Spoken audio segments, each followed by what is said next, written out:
Good afternoon. Good afternoon. My name's Tom Nerper, and I scheduled myself under the name Seward Progressives. And it turns out the other progressives who are working are busy today. So I'm it for Seward Progressives. And I'm going to talk a little bit about alternative economy and how some of the different forms of alternative economy are especially relevant now when the progressive movement seems to lack a focus or a big picture idea of where to go from here. I'm not just going to read, I'll also comment on what I'm saying here. And I'll announce again I have a couple copies of this that anyone who's interested can have when it's over. So why should alternative economics be the focus of the progressive agenda in America? Why should alternative economics be the focus of anti-capitalist activists? And why should alternative economics be a focus for every compassionate person who cares about the poor, the suffering, and the least among us? That's what I'm going to try to get you on board with. I'd like to start with a little anecdote, almost a folk history from ancient Athens. About 2,600 years ago in Athens, there was a leader named Solon. He was considered very wise and introduced an Athenian constitution that's generally accepted as an early move toward the legendary Athenian democracy. Sometime after Solon died, his cousin Pisistratus took over Athens by force rather than following the processes of legitimate succession that they had at the time. Pisistratus was thus called a tyrant. At one point, Pisistratus was deposed by the Athenians, but he managed to get involved with silver mines in the area near Athens while he was out of power, and he became wealthy enough to hire his own army. He returned to Athens with his private army, regained control of the city-state, and held power until his death. Apparently, democracy has always been vulnerable to subversion by the very rich. Turning it to our current time, I'm very grateful to people like Noam Chomsky, Ralph Nader, Michael Moore for their popular and influential critiques of the status quo.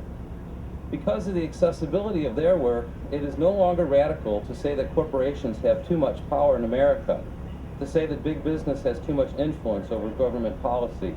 This has become common sense.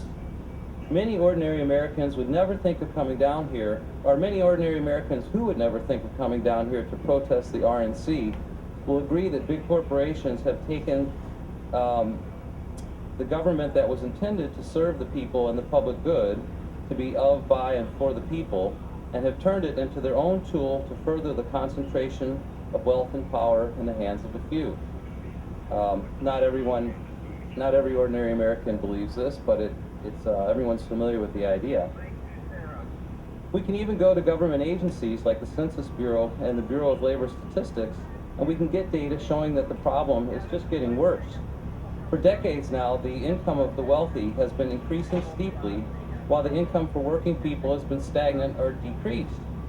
All that wealth concentrated in the hands of a few doesn't just mean they get more toys to play with. The concentration of wealth in our society also means the concentration of political power. Ordinary people in America have become less able than before to build a society that attends to the needs of ordinary people.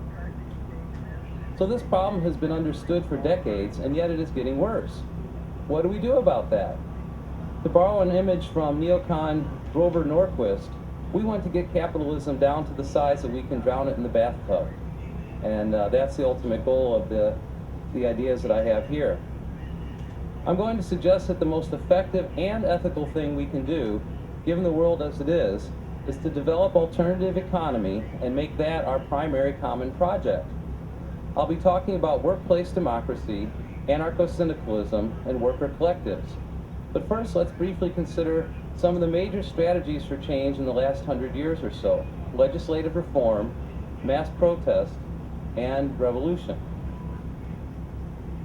The problem with voting for change is the old Coke or Pepsi dilemma.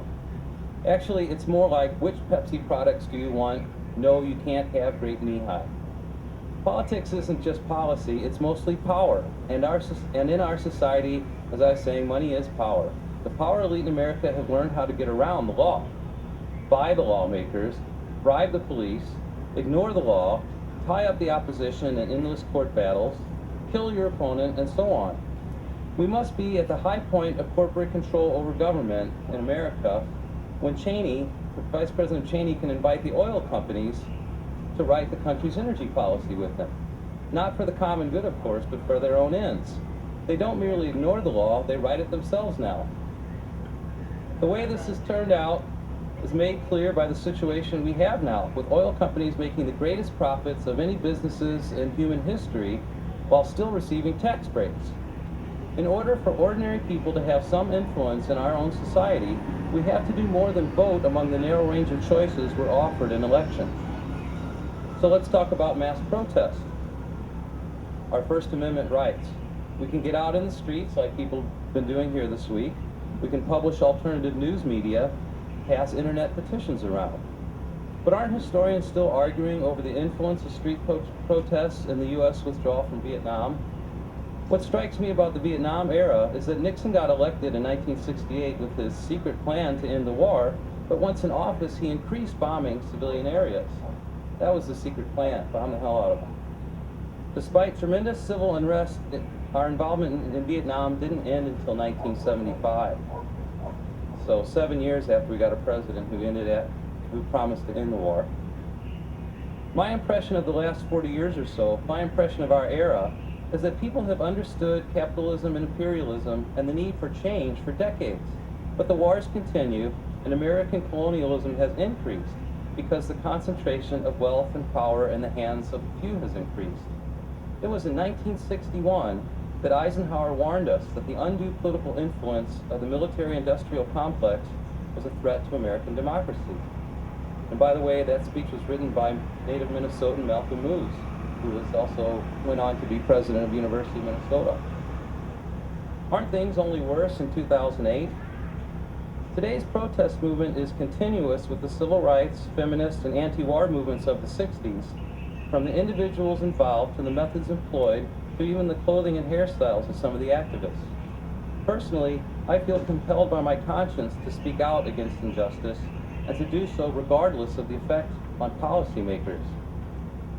But even though protests may have influenced policymakers here and there, I think it remains the case that corporate power and really oligarchy have increased, that our society is organized more and more to the benefit of the wealthy at the expense of everyday people.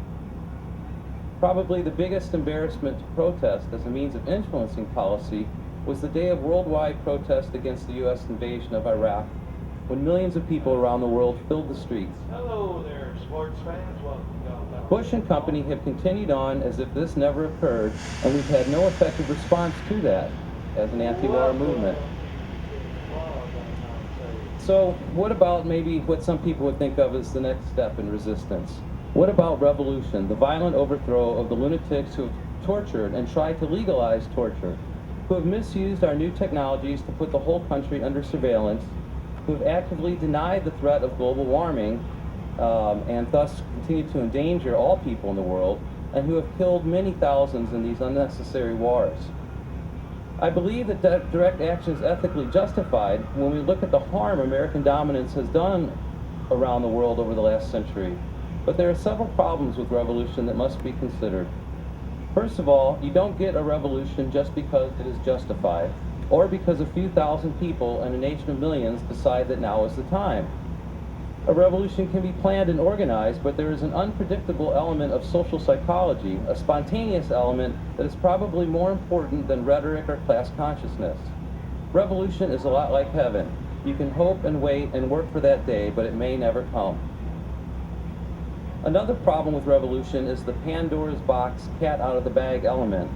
A revolution usually means war, a civil war, and once that starts, the people who struck the match are likely to have little control over which way the flames are blown.